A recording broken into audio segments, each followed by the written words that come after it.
سمجھ جاتی ہیں کہ آپ مسواک کرنا چاہتے ہیں.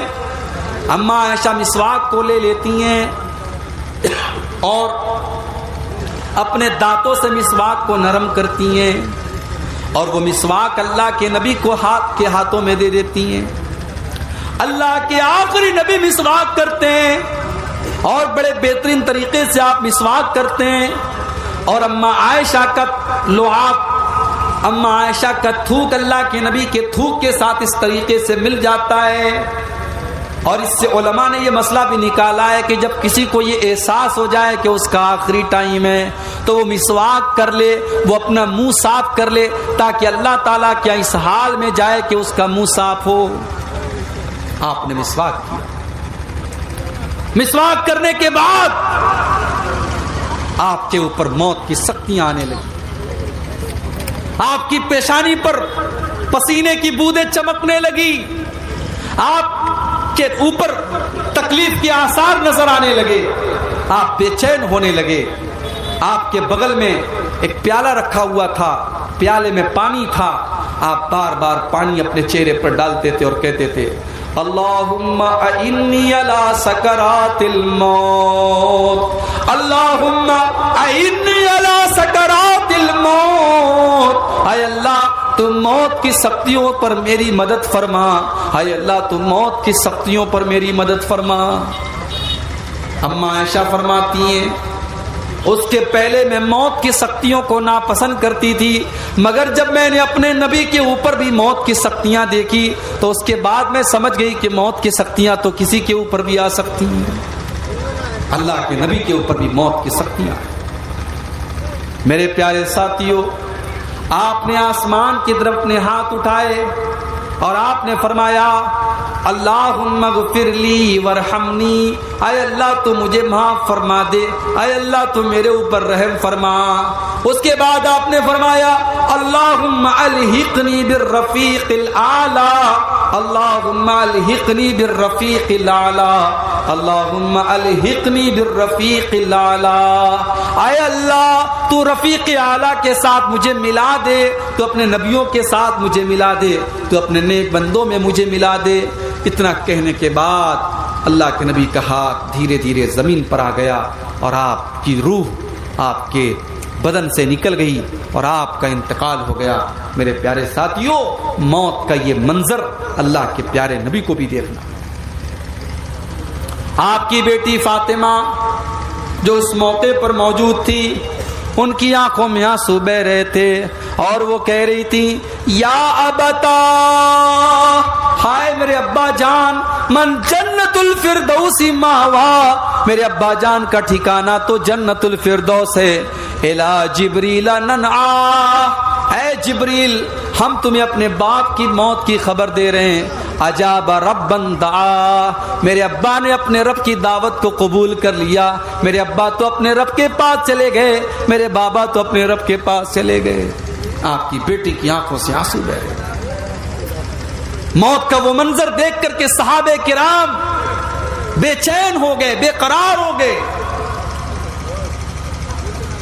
حضرت عمر فاروق رضی اللہ تعالیٰ تو ماننے کے لیے تیار ہی نہیں ہے کہ اللہ کے نبی کو موت آئی ہے. وہ تو یہ ماننے کو ہی تیار نہیں کہ ان کو موت آ سکتی ہے. حضرت عمر کہتے ہیں کہ وہ لوگوں، اللہ کے نبی کو موت نہیں آئی ہے، آپ زندہ ہیں. اور جیسے موسیٰ علیہ السلام کو اللہ تعالیٰ نے 40 دن کے لیے بلایا تھا، اللہ کے نبی کو بھی بلایا ہے، آپ واپس آئیں گے. اور جو لوگ یہ کہہ رہے ہیں کہ آپ کو موت آ گئی ہے، ان کے ہاتھ پیر کو وہ کاٹ ڈالیں گے. ابو بکر صدیق رضی اللہ تعالیٰ عنہ کو پتہ چلا، وہ بھی آئے، مسجد میں داخل ہوئے. حضرت عمر غصے میں کھڑے ہوئے تھے. حضرت ابو بکر نے ان سے کوئی بات نہیں کی اور ڈائریکٹ حضرت عائشہ کے کمرے میں چلے گئے.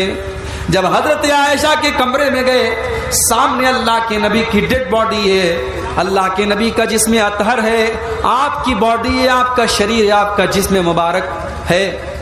حضرت ابو بکر صدیق آتے ہیں اور اللہ کے نبی کی پیشانی کو چوم لیتے ہیں اور روتے ہوئے کہتے ہیں کہ میرے ماں باپ آپ کے اوپر قربان ہو جائیں. اے اللہ کے نبی، سب کو ایک موت آتی ہے، وہ ایک موت آپ کو آ چکی ہے. اللہ تعالیٰ 2 موت آپ کو نہیں دے گا. ایک موت سب کو آتی ہے, وہ موت آپ کو آ چکی ہے. اس کے بعد آپ مسجد میں آتے ہیں, صحابہ کو اکٹھا کرتے ہیں اور اللہ کے نبی کے منبر کے بغل میں کھڑے ہو جاتے ہیں اور خطبہ دیتے ہیں, اور اس خطبے میں سورہ آل عمران کی یہ آیت پڑھتے ہیں, وَمَا مُحَمَّدٌ إِلَّا رَسُولٌ قَدْ خَلَتْ مِن قَبْلِهِ الرُّسُلُ. او لوگو, محمد تو اللہ کے رسول ہیں, آپ سے پہلے بھی دنیا میں بہت سارے رسول آئے ہیں. أَفَإِن مَاتَ, اگر آپ کو موت آ جائے, او قتلا, یا آپ کو شہید کر دیا جائے, انقلبتم علی اعقابکم, تو کیا تم ایڑیوں کے بل پلٹ جاؤ گے. حضرت ابوبکر صدیق نے قرآن کی یہ آیت پڑھی اور اس کے بعد کہا, من کان یعبد منکم محمدا فإن محمدا قد مات. او لوگو, جو محمد صلی اللہ علیہ وسلم کی عبادت کرتا تھا وہ یہ کان کھول کر کے سن لے کہ محمد صلی اللہ علیہ وسلم کو موت آ چکی ہے. ومن کان یعبد اللہ, اور جو اللہ کی عبادت کرتا تھا وہ یہ جان لے کہ اللہ زندہ ہے اور اللہ کو کبھی موت نہیں آ سکتی. تو یہ اللہ کے نبی کی موت کا ایک منظر تھا جو میں نے آپ کے سامنے بیان کیا. تو میرے بھائیوں, موت کبھی بھی آ سکتی ہے. موت کے آنے کے پہلے اللہ کی بارگاہ میں سچی توبہ کر لو, اللہ سے معافی مانگو. اور یہ جتنی مصیبتیں ہمارے اوپر آ رہی ہیں, ہم مارے جا رہے, کاٹے جا رہے ہیں, کہیں قرآن جلایا جا رہا ہے, کہیں نبی کی توہین ہو رہی ہے, یہ ہمارے برے اعمال کا نتیجہ ہے, یہ ہمارے گناہوں کا نتیجہ ہے. اللہ نے فرمایا, ظہر الفساد فی البر والبحر بما کسبت ایدی الناس. زمین کے اندر, خشکی کے اندر, تری کے اندر, جہاں پر بھی تم کو بگاڑ نظر آ رہا ہے, وہ لوگوں وہ تمہارے کرتوت کا نتیجہ ہے, وہ تمہارے گناہوں کا نتیجہ ہے. تو یہ گناہوں کا نتیجہ بڑا برا ہوتا ہے. بعض علماء نے لکھا ہے کہ جب میں کوئی گناہ کرتا ہوں تو اس گناہ کا اثر مجھے اپنی بیوی کے اخلاق میں نظر آتا ہے, مجھے اپنی سواری کے اندر نظر آتا ہے. سواری سے جا رہا ہوں, سواری پھسل جاتی ہے اور بیوی کے اخلاق میں کوئی کمی نظر آتی ہے, میں سمجھ جاتا ہوں کہ میں کوئی گناہ کر رہا ہوں. گناہ کا انجام ہمیشہ بھیانک ہوتا ہے میرے بھائی. جب انسان کوئی گناہ کرتا ہے, کوئی پاپ کرتا ہے, اس کی روزی روٹی چھین لی جاتی ہے, اس کے مقدر کی روزی جو اللہ تعالیٰ لکھتا ہے وہ روزی چھین لی جاتی ہے. اللہ کے پیارے نبی فرماتے ہیں, ان العبد لیحرم الرزق بذنب یصیبہ. انسان کو جو روزی ملنے والی ہوتی ہے وہ روزی اس سے چھین لی جاتی ہے اس کے گناہ کی وجہ سے. اب آئیے آخری چیز بیان کرتا ہوں کہ گناہوں سے ہم کیسے بچیں.